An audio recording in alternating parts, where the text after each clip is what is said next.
तो देखिए पहला question, a beaker of radius 10 centimetre, एक बीकर है जिसका रेडियस 10 सेंटीमीटर है, is filled with water. Calculate the force of surface tension on any diameter line on its surface. Surface tension of water is 0.075 Newton per metre. Very simple. उसने आपसे एक diametric line imagine करने के लिए कहा है. मतलब मान लो अगर ये बीकर को मैं ऊपर से देख रहा हूँ और ये एक डायमेट्रिक लाइन है. अब इस डायमेट्रिक लाइन की जो लंबाई होगी वो कितनी होगी? 2 times of radius, which will come out to be 20 centimetre, और it can be written as 20 × 10⁻⁻² metre. अब इस डायमेट्रिक लाइन पे force due to surface tension कितना लग रहा है वो पता लगाना है. That's very easy. F = T × L. एक इमेजिनरी लाइन पे जो फोर्स लगता है वो T × L. सरफेस टेंशन कितना है अपना? 0.075 मल्टीप्लाई बाय 20 × 10⁻⁻². ओके, अब देखो कितना होगा ये. 1 10 इसको दूंगा तो 0.75. 0.75 का डबल कितना होता है? 1.5. तो 1.5 × 10⁻⁻² newton. This will be our answer. ऐसा. अब इसी तरह से एक और क्वेश्चन देखिए. Calculate the force required to remove a circular plate of radius 0.01 metre from the surface of water. The surface tension of water is 0.075 Newton per meter. Well, this is also very easy. आपको radius of circular plate कितना दिया हुआ है? 0.01 metre. Surface tension of water कितना दिया हुआ है? 0.075 Newton per metre. याद है कल ही मैंने आपको कुछ शॉर्ट फॉर्मूलेस दिखाया था, है ना? तो जब शॉर्ट फॉर्मूले मैंने लिखाया था तो आपको याद होगा कि उसमें मैंने आपको ये दिखाया था कि जब सर्कुलर प्लेट को जब पानी में से बाहर निकालने की कोशिश करते हैं तो force due to surface tension कितना होता है? कितना होता है? 2πr × t.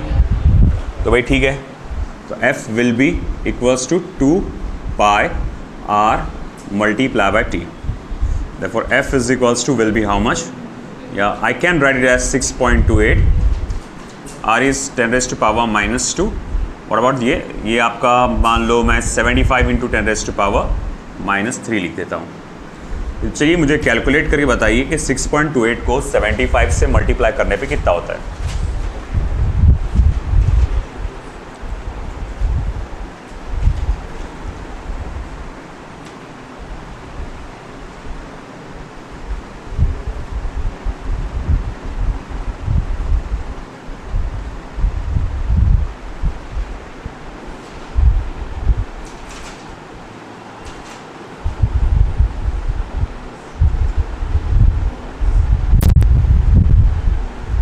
आया 471. तो 471 × 10⁻⁻5 न्यूटन.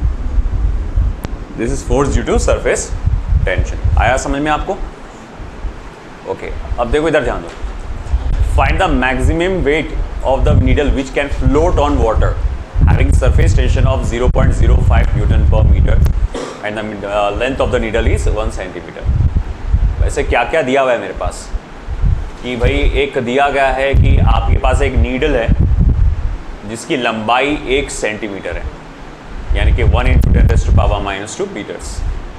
वो फ्लोट कर रहा है कहाँ पे? पानी में, जिसका सरफेस टेंशन आपको दिया गया है 0.05 न्यूटन पर मीटर. अब देखो बेटा होता क्या है एक्चुअल में. वो याद है आपको इससे पहले भी एक नीडल या एक रॉड पानी में तैर रहा था, उसे आप बाहर निकालने की कोशिश करते थे तो force due to surface tension आपको अपोज करता था. आपको फोर्स लगाकर आपको क्या करना पड़ता था? निकालना पड़ता था. तो कम से कम कितना फोर्स लगाना पड़ेगा? जितना फोर्स से वो खींच रहा है इसको, force due to surface tension, कम से कम उतना फोर्स लगा के मुझे ऐसा निकालना पड़ेगा. तो बोले अच्छा ये पानी कितने फोर्सेस को नीचे खींचता था? तो बोले 2 TL. रॉड को 2 TL, एक ये लाइन पे लगता था और एक ये लाइन में TL इधर साइड से, TL इधर साइड से, तो ट्वाइस TL। तो ये फोर्स आप ऐसा निकालने के लिए करते थे। मान लो ऐसा ही कुछ होने वाला है, मगर अब इस बार पानी के अंदर जाने वाला है। अगर चीज़ हल्की है तो पानी के ऊपर फ्लोट करेगी, चीज़ हल्की है तो पानी के ऊपर फ्लोट करेगी। अगर चीज़ भारी हो जाएगी तो वो अंदर चले जाएगी, डूब जाएगी। अब ऐसा है कि देखो, मान लो कि एक नीडल उसके ऊपर तैर रहा है, मैं किसी तरह से धीरे धीरे नीडल का मास बढ़ा रहा हूँ। Force due to surface tension needle को ऐसा पकड़ के रखा है ना, जाने नहीं दे रहा, मगर धीरे धीरे धीरे वो नीचे नीचे नीचे जा रहा, दबरा दबरा।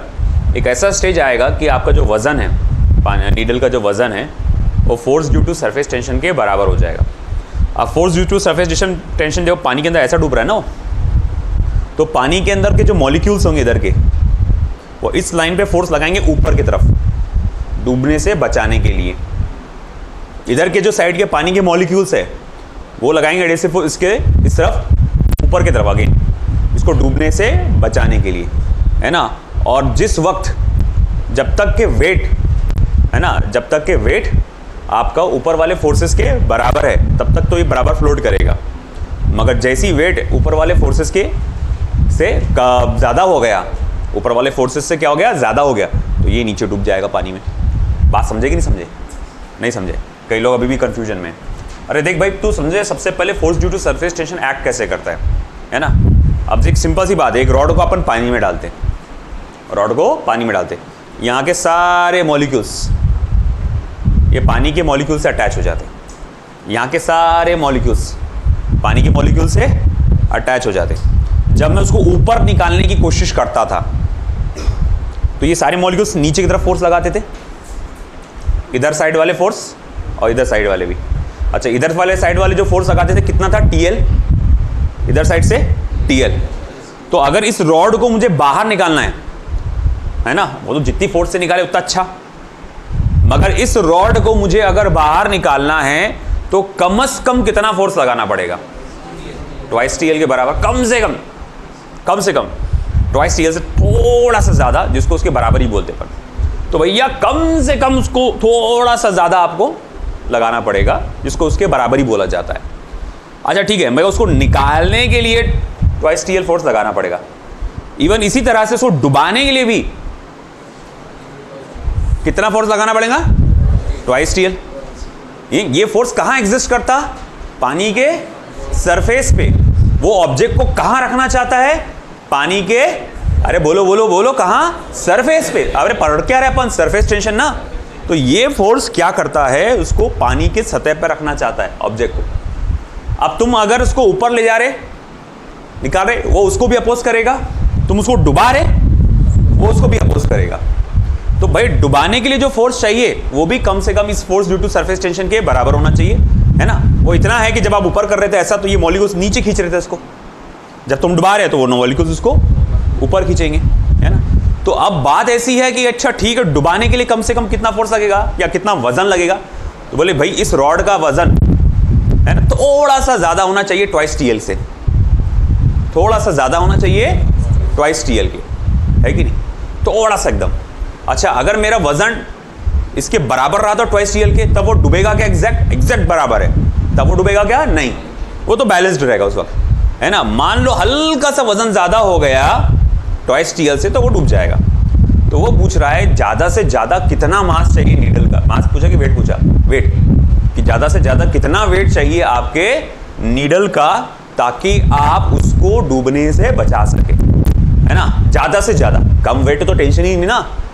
अरे भाई वजन कम है तो टेंशन ही नहीं, क्योंकि भाई नीचे लगने वाला फोर्स सरफेस टेंशन के मुकाबले, force due to surface tension के मुकाबले क्या है, कम ही है। मगर आप थोड़ा थोड़ा करके वजन बढ़ा रहे, तो ज़्यादा से ज़्यादा कितना वजन संभाल पाएगा, है ना। इसके ऊपर तुमने हल्का बस अभी वजन बढ़ा दिए तो डूब जाएगा वो, तो वो कितना हो चाहिए, तो भैया ये आपका जो वेट है वो ट्वाइस TL के बराबर होना चाहिए, है ना। जब तक कि वेट आपका ट्वाइस TL, अगर वेट आपका ट्वाइस TL के बराबर है, वो तब तक उसको संभाले रखेगा। हाँ, वेट हल्का सा ज़्यादा हो गया ट्वाइस TL से, तो फिर वो डूब जाएगा। अब चलो ठीक है, 0.05 10⁻², कितना हो जाएगा, 0.5, ये हो जाएगा 0.1, यानी 10⁻³ 10⁻³ Newton. This will be your answer.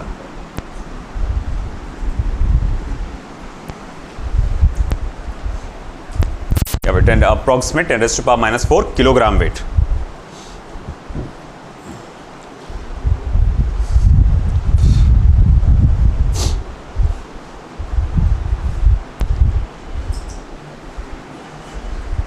चलो लिखो फटाफट।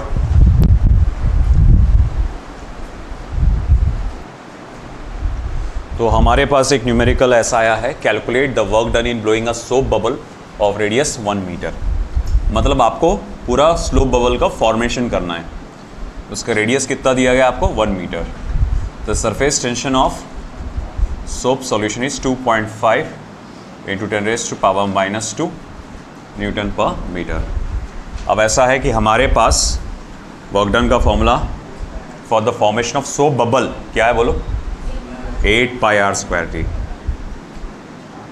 है ना, 8πr²। सोप बबल वो ड्रॉप के लिए 4πr²T है, फॉर्मेशन ऑफ लिक्विड ड्रॉप।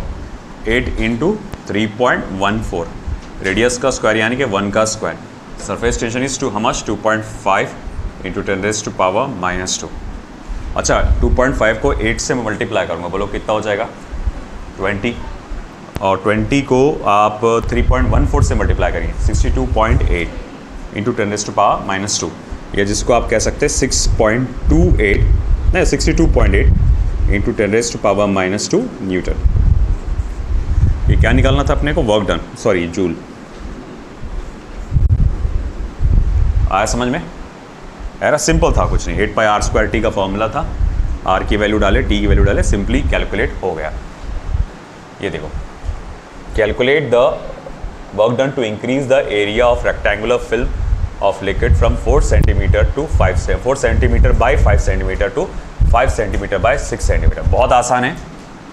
एक लिक्विड है, उसका पहले या कहा जाएगा कोई भी एक लिक्विड है या फिल्म है, उसका सरफेस एरिया पहले दिया हुआ था 4 सेंटीमीटर बाय 5 सेंटीमीटर। पहला एरिया कितना है 4 सेंटीमीटर बाय 5 सेंटीमीटर, यानी कि 20 centimetre square, which comes out to be 20 × 10⁻⁻⁴ metre square. In the second case ये हो जाएगा 5 centimetre by 6 centimetre, which comes out to be 30 centimetre square, यानी कि 30 × 10⁻⁻⁴ metre square. Surface tension of the film is how much, 0.3 newton per metre. अब work done का formula क्या आएगा, T × delta A रहता है, डेल्टा W होना चाहिए फिर यहाँ पे, T × delta A। Therefore delta W is equals to T × T कितना अपना 0.3,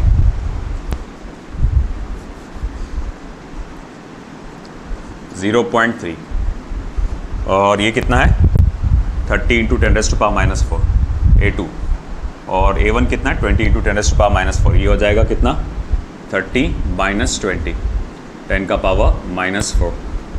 delta W is equals to 0.3 × 10 × 10⁻⁻⁴। Therefore delta W is equals to 3 × 10⁻⁻⁴ joules. This is the work done. Got that? अब ये देखिए, even work required to displace a movable wire by 20 centimeter is 6 × 10⁻⁴ joule. Okay, मगर wire का length मालूम होना चाहिए ना।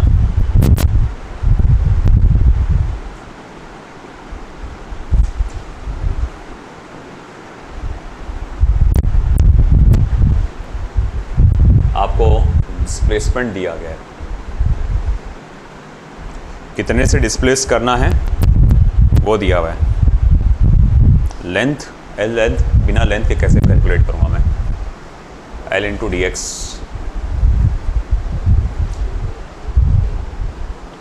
Diagram में है क्या, ये एक डायग्राम इसके साथ मेंशन है, ये डायग्राम मैंने बनाया नहीं था, ये एक ऐसा है,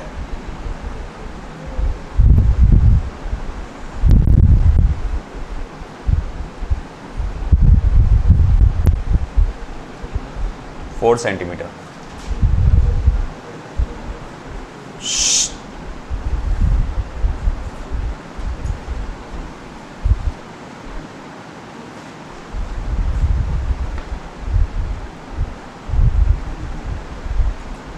6 सेंटीमीटर।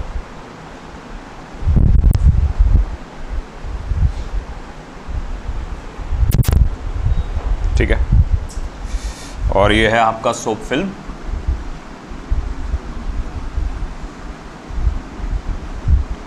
मूवेबल रॉड या वायर बोलो, एक ही बात है। चलिए, तो पहले आप जो सिचुएशन देख रहे हैं उस तरह से है, बाद में उसको 2 सेंटीमीटर सरका दिया गया। अब अगर मैं पहले के हिसाब से एरिया निकालूं, फर्स्ट सिचुएशन के हिसाब से अगर एरिया निकालूं तो 6 multiply by 4 that is equals to comes out to be 24 centimetre square, यानी कि 24 इंटू 10⁻⁻⁴ मीटर स्क्वायर। अब सेकेंड सिचुएशन में जब रॉड यहाँ आ जाएगा मान लो, तो कितने से सरका ये? 2 सेंटीमीटर से। अगर ये 2 सेंटीमीटर से सरका तो कुल मिला के डिस्टेंस अब कितना हो गया? 8 सेंटीमीटर। मतलब लेंथ कितना हो जाएगा सोप फिल्म का? 8 सेंटीमीटर। तो अब जो एरिया होगा वो कितना हो जाएगा? 8 मल्टीप्लाई बाय 4 यानी कि 32 सेंटीमीटर स्क्वायर, यानी कि 32 इंटू 10⁻⁻⁴ मीटर स्क्वायर। अब इस प्रोसेस में जो वर्क डन करना पड़ा वो कितना रहा? 6 इंटू 10⁻⁻⁴ जूल। अब तो उसने पूछा है सरफेस टेंशन क्या रहेगा, तो देखो भैया वर्क डन का जो फॉर्मूला रहेगा T इंटू डेल्टा ए, तो डेल्टा डब्ल्यू यानी कि work done 6 into 10⁻⁻⁴ T delta A 32 minus 24 करेंगे कितना हो जाएगा? 8। तो इट विल बी 8 इंटू 10⁻⁻⁴ कटा कटा T equals to 6/8 3/4 0.75 newton per metre. That's your answer, 0.75 newton per metre. Write that down.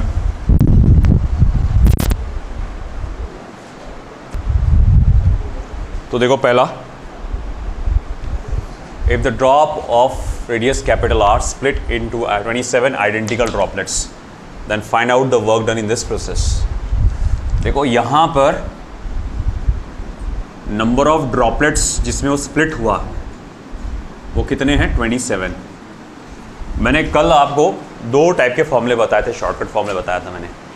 एक बड़ा ड्रॉप जब छोटे ड्रॉपलेट्स में बिखरता है, और अब दूसरा सेकंड जो छोटे छोटे ड्रॉपलेट्स मिलकर एक बड़ा ड्रॉप बनाते हैं। ऐसे कुछ यहाँ पर है। ये पहला केस है, बड़ा ड्रॉप छोटे ड्रॉपलेट्स में बिखरता है। तो उस प्रोसेस में जो वर्क डन होता है उसका फॉर्मूला अगर आपको याद होगा, r²t n⁻⁻⁻³ -1 4 pi capital R²t। अब n⁻⁻⁻³ यानी 27 का क्यूब रूट कितना होता है? 3 -1 इज हाउ मच? 2। तो ये हो जाएगा 8 पाई R²t। So which one? Second option. आया समझ में? अब ये देखो, ये उसका अलग पार्ट है। Second case, if a drop of mercury having radius 1 centimetre is broken into, नहीं ये अलग वही सेम है, ड्रॉपलेट ड्रॉप टू ड्रॉपलेट्स का ही चाहिए। करो कैलकुलेट, बताओ कितना आ रहा है। आप करो अब ये, जब तक मैं दूसरा प्रॉब्लम लिखता हूँ क्लास वाला कोई एक आध।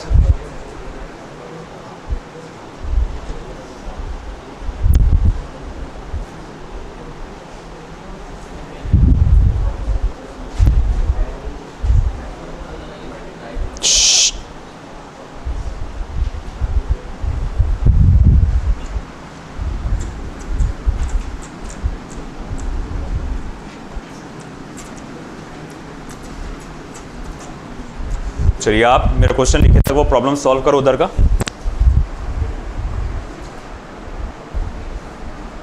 If a drop of mercury having radius 1 centimetre is broken into 10⁻⁶ identical drops. तो सबसे पहले अगर मैं कहूँगा ड्रॉप ऑफ मर्क्यूरी, उसका रेडियस कितना है? 1 centimetre.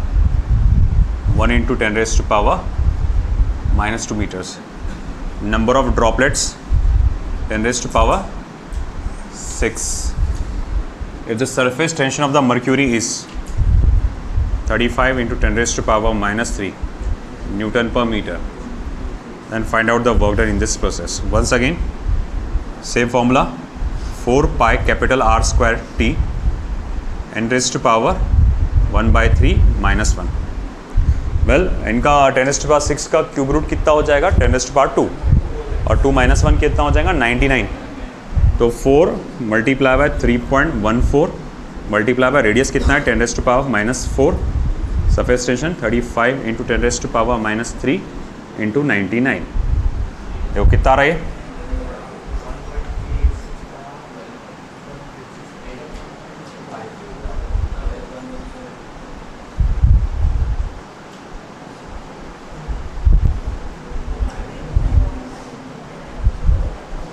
43520.4 43520.4 into 10 raised to power minus 7.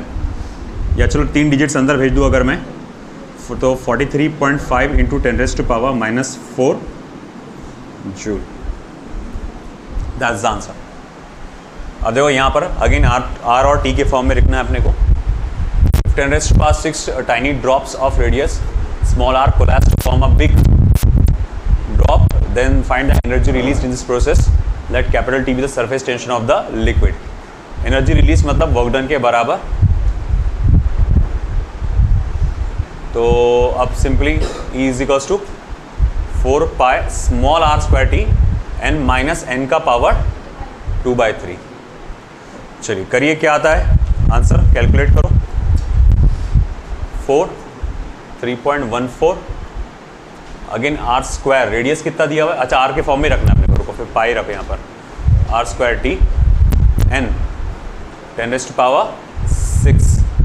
पहले क्यूब रूट लो तो कितना हो जाएगा 100 है ना. रेस्ट टू पावर 2 by 3 का मतलब क्या होता है स्क्वायर करो फिर क्यूब रूट लो या पहले क्यूब रूट लो बाद में स्क्वायर करो.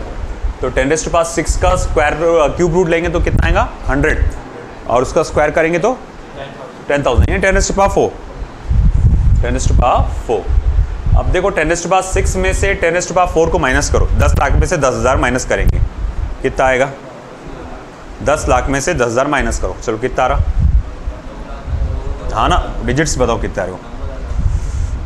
अब उसके अंदर अपने को फिर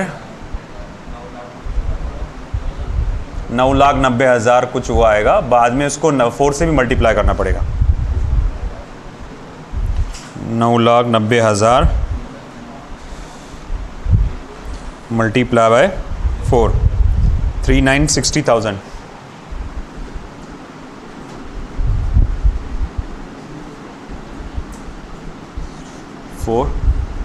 pi r square t.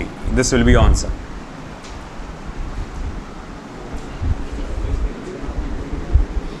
नहीं तो बस टी करके let T be the surface tension of the liquid. बस टी के फॉर्म में लिखना है अपने को. ठीक है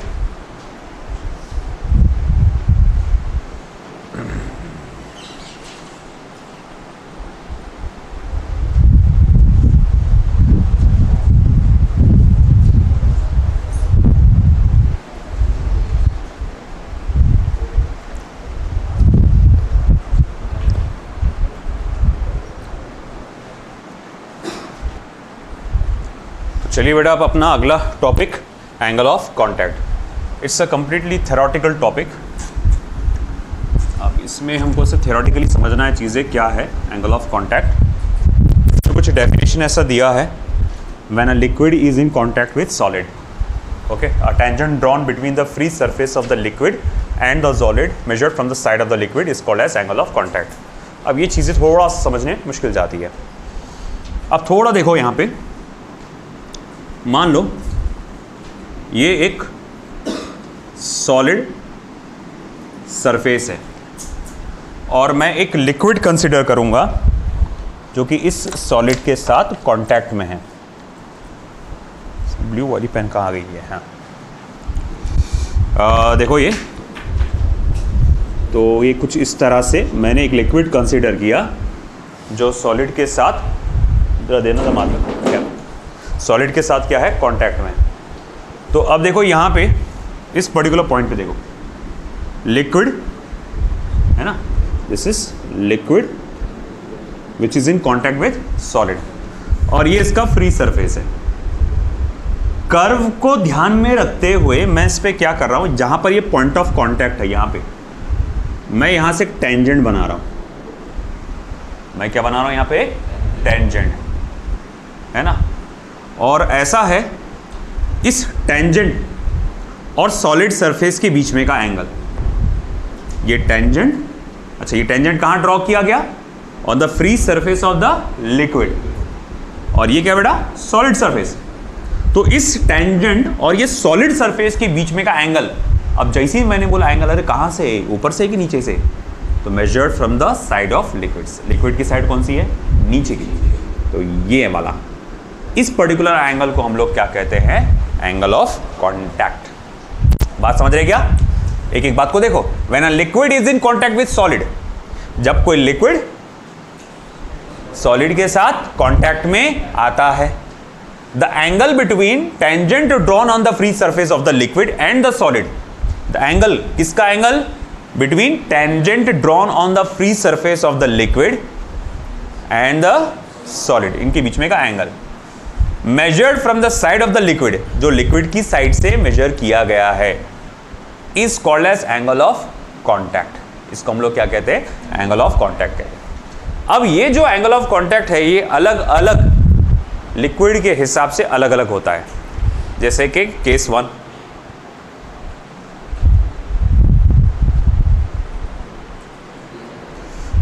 है ना। अब केस 1 क्या है, व्हेन a solid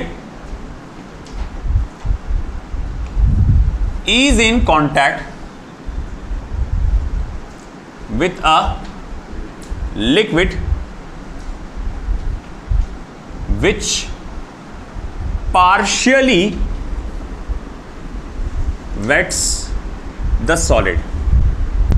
अब अगर सपोज करो कि मेरे पास एक ऐसा लिक्विड है जो सॉलिड को पूरी तरह से वेट नहीं करेगा, पार्शियली वेट करेगा। बोले ये क्या बात हो रही है, जी हाँ, अगर मैं सपोज करो केरोसिन में अपना हाथ ऐसा डुबा के निकालता हूं, या कोई भी ऑब्जेक्ट को डुबा के निकालता हूं, केरोसिन के जो ट्रेसेस है वो पूरी बॉडी पे नजर नहीं आएंगे, पार्शियली कहीं कहीं नजर आते हो केरोसिन के ट्रेसेस। जैसे पानी में हाथ डुबा के निकाले, पूरा हाथ गीला होता ना, वही ऑयली सब्सटेंस में जब आप हाथ डुबा के निकालते हैं, कोई ऑब्जेक्ट को डुबा के निकालते हैं, तो वो जो ऑयली सब्सटेंस जैसे केरोसिन है, ऑयल है, उसके जो ट्रेसेस है वो पूरी बॉडी पे नज़र नहीं आते, वो कहीं कहीं आते, पार्शियली नज़र आते हैं। तो अगर ऐसा कोई लिक्विड है जो सॉलिड के साथ कांटेक्ट में है, तो हम क्या देखते हैं कि यहाँ पर जो आपका लिक्विड है कुछ इस तरह से कांटेक्ट में आता है। बोले कैसा, just a moment,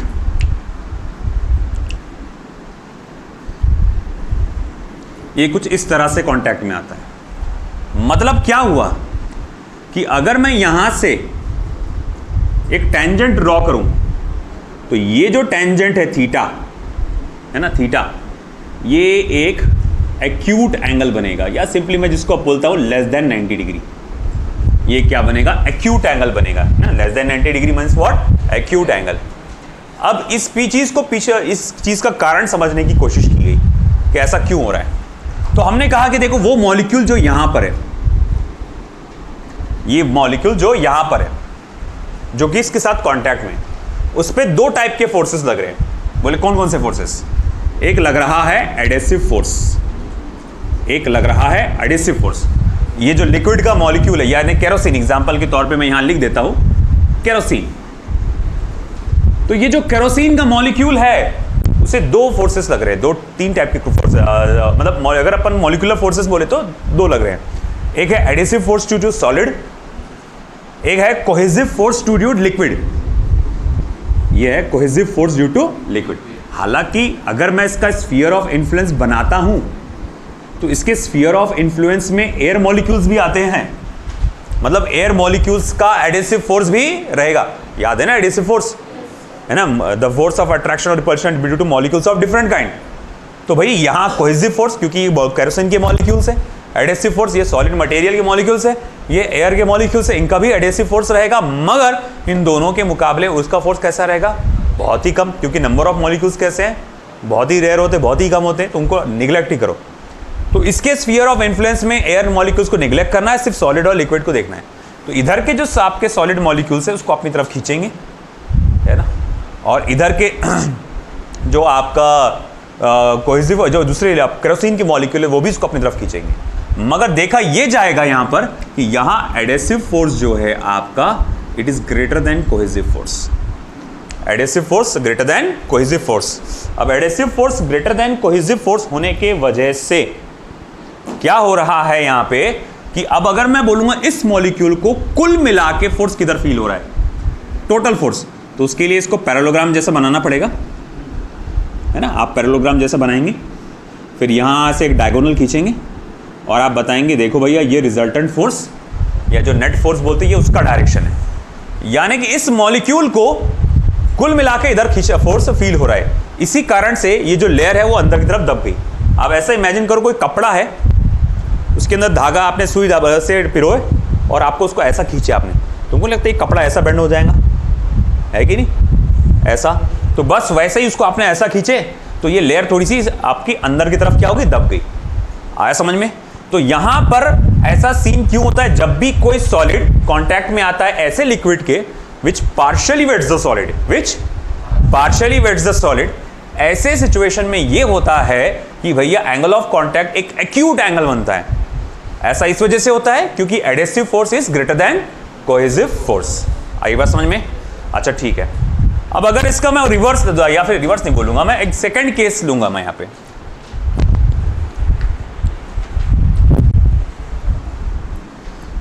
case second, ध्यान दो बेटा। when a solid is in contact with a liquid which does not wets the solid at all। अब अगर मान लो हमारा जो सॉलिड है वो लिक्विड के साथ कांटेक्ट में है और वो लिक्विड ऐसा है जो बिल्कुल भी सॉलिड को वेट नहीं करेगा। आप उसमें हाथ डुबा के निकालो, आपके हाथ पे कोई ट्रेसेस नजर नहीं आएंगे। कोई भी ऑब्जेक्ट उसमें डुबा के निकालो, उसमें कोई ट्रेसेस नजर नहीं आएंगे। ऐसा कौन सा है लिक्विड मालूम क्या? यस बेटा सही है, मर्क्यूरी। अगर ऐसा मर्क्यूरी में ऐसा होता है जनरली, उसके ट्रेसेस नजर नहीं आएंगे। तो क्या सीन होगा? तो जब मैं मर्क्यूरी के लिए देखता हूं तो ऐसा सीन देखने को मिलता है कि भैया देखो ये तो सॉलिड है और मैंने जब सॉलिड के साथ मर्क्यूरी को कांटेक्ट में देखा तो मैंने ये देखा कि ये जो कुछ आपका लिक्विड का सरफेस है वो कुछ इस तरह से अपना कांटेक्ट बनाता है। अब फ्री सरफेस पे मैं टेंजेंट बनाऊंगा तो देखो यहां से डॉटेड लाइन खींचा मैं जो कि टेंजेंट इंडिकेट करेगी और ये मेरा होगा एंगल ऑफ कांटेक्ट। साफ नजर आ रहा है कि angle of contact is greater then 90 degree, यानी कि एक ऑब्ट्यूस एंगल बन रहा है ना। तो बोलेंगे अब पूछेंगे ऐसा क्यों हुआ भाई? तो वंस अगेन मैं इसका स्फीयर ऑफ इन्फ्लुएंस बनाऊंगा, वो मॉलिक्यूल का स्फीयर ऑफ इन्फ्लुएंस बनाऊंगा, है ना, तो जो कि सॉलिड के साथ कांटेक्ट में।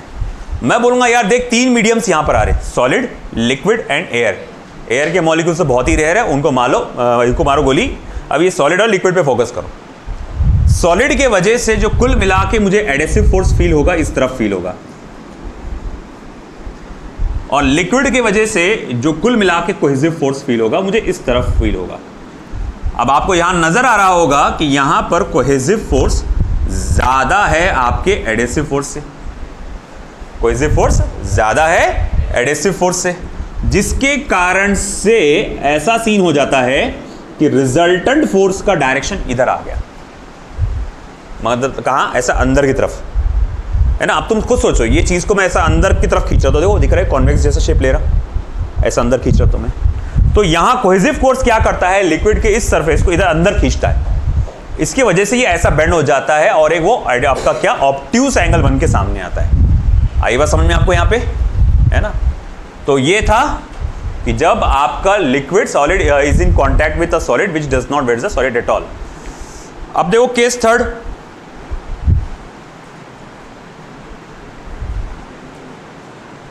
When a solid is in contact with a liquid,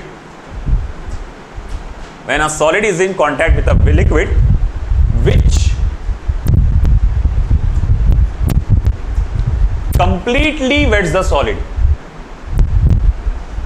completely wets the solid। अब हमारा जो solid surface है वो एक ऐसे लिक्विड के कांटेक्ट में आया है जो पूरा सॉलिड सरफेस को पूरा गीला करेगा, पूरा वेट करेगा। ऐसा कौन सा है फिर हमारा? वाटर। तो एग्जाम्पल प्योर वाटर जिसको हम लोग कहेंगे, तो वो हमारा एग्जाम्पल होगा इस सिचुएशन में। तो अब ऐसा क्या होता है इस सीन में, तो मैं जब यहां देखता हूं तो ये हमारा सॉलिड सरफेस है और फिर यहां से मैं देखता हूं कि भैया ये हमारा वाटर सरफेस कुछ इस तरह से आ रहा है। मतलब कहने का, अगर free surface of the liquid पे मैं टेंजेंट बनाऊंगा तो देखो कहां आ रहा है, वो नीचे की तरफ आ रहा है, पूरा टेंजेंट नीचे की तरफ आ रहा है। यानी कि एंगल ऑफ कांटेक्ट वाटर का कितना होता है? 0 डिग्री। तो बोले ठीक है, साला ये क्यों हुआ होगा यहां पर? आप दिमाग में कि एंगल ऑफ कांटेक्ट 0 डिग्री कैसे क्या हो गया?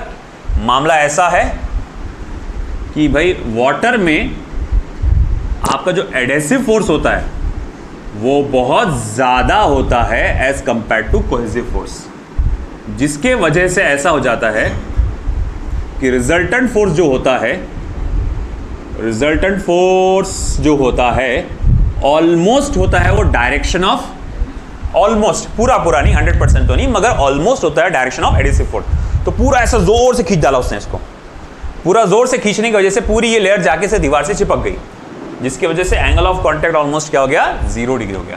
तो इसके पीछे का कारण क्या था कि adhesive force is very much greater than cohesive force. आया समझ में?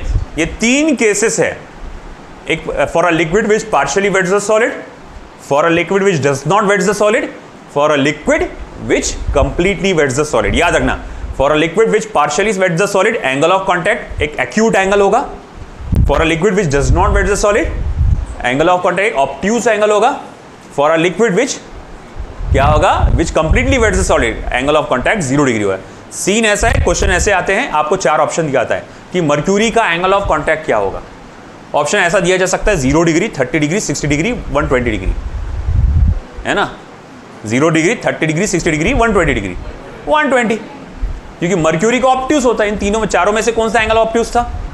मर्क्यूरी, है ना? अगर मैंने बोला कि अच्छा ठीक है, वाटर का एंगल ऑफ कांटेक्ट कितना है, तो 0 है।